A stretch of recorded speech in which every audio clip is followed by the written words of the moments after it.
ಹುಡುಕಾಟ ಪ್ರಾರಂಭಿಸಿದ್ದು within 2 hours ಒಳಗಡೆನೆ ಸೌಜನ್ಯ ಸಿಗ್ತಾಳೆ. ಆದ್ರೆ ಶವ ಆಗಿ ಅವಳ ಕೈಗಳನ್ನ ಅವಳದೇ ದುಪಟ್ಟ ಅಂಡ್ ID ಕಾರ್ಡ್ ಇಂದ ಮರಕ್ಕೆ ಕಟ್ಟಿರ್ತಾರೆ. And most brutal part is ಅವಳ ಯೋನಿ, ಅವಳ ಏನಿತ್ತು ಅದ್ರ ಒಳಗಡೆ 6 ಇಂಚ್ ಮಣ್ಣು ತುಂಬಿರ್ತಾರೆ. ಓ ಬಿಡಪ್ಪ, ನಮ್ ಪೊಲೀಸ್ ಅವ್ರಿಗೆ ತಮ್ಮ ಡ್ಯೂಟಿ ಮೇಲೆ ಎಷ್ಟೊಂದು ನಿಷ್ಠೆ ಇದೆ, ಒಂದೇ ದಿನದಲ್ಲಿ ಆರೋಪಿನ ಹಿಡಿದ್ ಬಿಟ್ರಲ್ಲ ಅಂತ ಪೊಲೀಸ್ ಅವ್ರ ಮೇಲೆ ಫುಲ್ ಒಂಥರ ಹೊಗಳ್ತಾ ಇರ್ತಾರೆ.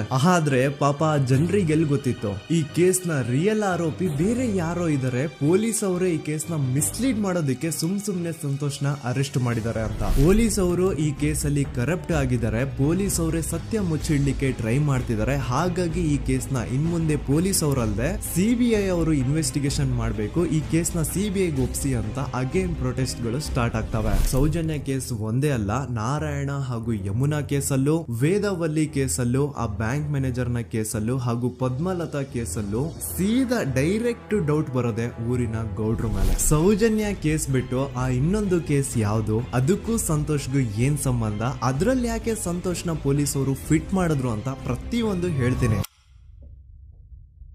ನಾನು ಈ ಚಾನೆಲ್ ನ ಸ್ಟಾರ್ಟ್ ಮಾಡಿದಾಗಿಂದ one of the most requested video ಬಂದು ಸೌಜನ್ಯ ಕೇಸ್ ಬಗ್ಗೆ.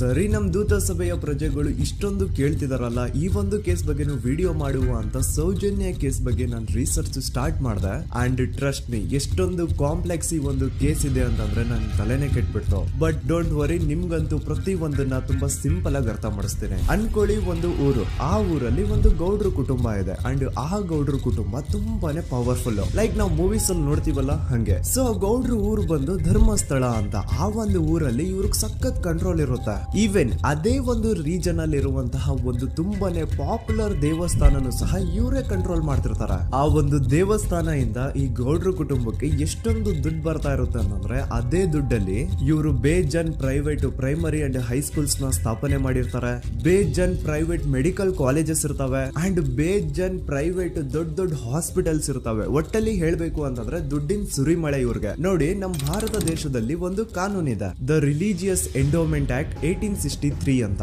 ಬೇಸಿಕಲಿ ಈ ಒಂದು ಕಾನೂನು ಏನ್ ಹೇಳುತ್ತೆ ಅಂತಂದ್ರೆ, ಭಾರತದಲ್ಲಿ ಯಾವ್ದೆಲ್ಲ ಹಿಂದೂ ಟೆಂಪಲ್ಸ್ ಇದಾವೋ ಅವೆಲ್ಲ ಗವರ್ಮೆಂಟ್ ಪ್ರಾಪರ್ಟಿ. ಆ ಹಿಂದೂ ಟೆಂಪಲ್ಸ್ ನ ಮ್ಯಾನೇಜ್ಮೆಂಟ್ ಎಲ್ಲ ಗವರ್ಮೆಂಟ್ ಕೈಗೆ ಹೋಗಿ ಗವರ್ಮೆಂಟ್ ಡಿಸೈಡ್ ಮಾಡುತ್ತೆ ಆ ಮ್ಯಾನೇಜ್ಮೆಂಟ್ ಅಲ್ಲಿ ಯಾರ್ ಕೆಲ್ಸಕ್ಕೆ ಇರಬೇಕು, ಯಾರ್ ಕೆಲ್ಸಕ್ಕೆ ಇರಬಾರ್ದು, ಅಂಡ್ ಆ ಟೆಂಪಲ್ ಇಂದ ಬರ್ತಿರುವಂತಹ ಡೊನೇಷನ್ ಅಮೌಂಟ್ ನ ಏನ್ ಮಾಡಬೇಕು ಅಂತ. ಸೊ ಈ ಒಂದು ಕಾನೂನಿನ ಪ್ರಕಾರ ಗವರ್ಮೆಂಟ್ ಇಂಡಿಯಾದಲ್ಲಿ ಇರುವಂತಹ ಆಲ್ಮೋಸ್ಟ್ ಎಲ್ಲಾ ಹಿಂದೂ ಟೆಂಪಲ್ಸ್ ನ ತನ್ನ ಕಂಟ್ರೋಲ್ ಅಲ್ಲಿ ತಗೋತಾ ಇರ್ಬೇಕಾದ್ರೆ ಗವರ್ಮೆಂಟ್ ಅಫಿಷಿಯಲ್ಸ್ ಧರ್ಮಸ್ಥಳ ಶ್ರೀ ಮಂಜುನಾಥ ದೇವಸ್ಥಾನಕ್ಕೂ ರೀಚ್ ಔಟ್ ಮಾಡ್ತಾರೆ. ಅಂಡ್ ಆಗ ಇಷ್ಟು ದಿನ ಟೆಂಪಲ್ ನ ಕಂಟ್ರೋಲ್ ಮಾಡ್ತಿದ್ದಂತಹ ಆ ಗೌಡ್ರ ಕುಟುಂಬ ಏನ್ ಹೇಳುತ್ತೆ ಗೊತ್ತಾ, ಇಲ್ಲ ಇದು